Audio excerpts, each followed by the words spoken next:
Бугарија ја затвори европската врата за земјата. На ЕУ самитот не се спомна името Македонија. Проширувањето не беше на агендата на дводневниот Европски совет кој заврши денеска, а македонското прашање и бугарското вето не беа воопшто спомнати ниту на пресконференцијата на германската канцеларка Меркел. Последната порака ја испрати германскиот министер Михаел Рот. Во вторник порача Македонија да не бара алтернатива на ЕУ, а Берлин ке работи и со португалското претседателство за да се откочат преговорите следната година. Неколку денови претходно, Рот испрати порака и до Софија, дека Советото за Македонија ја сече гранката на која седи.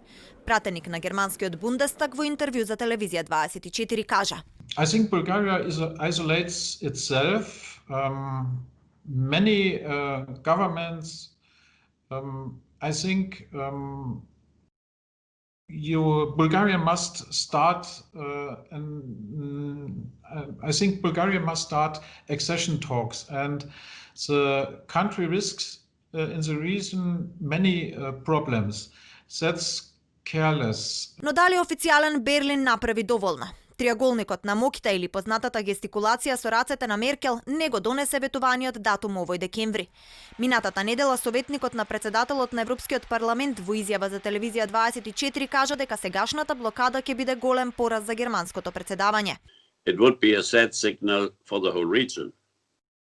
Although again and again this is not the end. It's just another, how can I say, another failure on the way. But it would be a disappointment for all of us.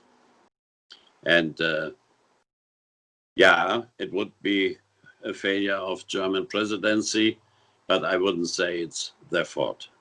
Во Скопје денеска реагираше Советот на амбасадори. Велат, по блокадата ќе ја потикнуваат идејата за модернизирање на механизмот на одлучување во Европската Унија врз принципот консензус -1. Експертите велат дека теоретски е возможно ако Скопје и Софија постигнат консензус во следните недели и Унијата има волја, постои можност да се свика министерски состанок во Брисел со единствена точка на дневен ред проширување. Од другата страна на паричката стои дека во пракса е скоро невозможно. Македонија ќе треба да почека уште некое време.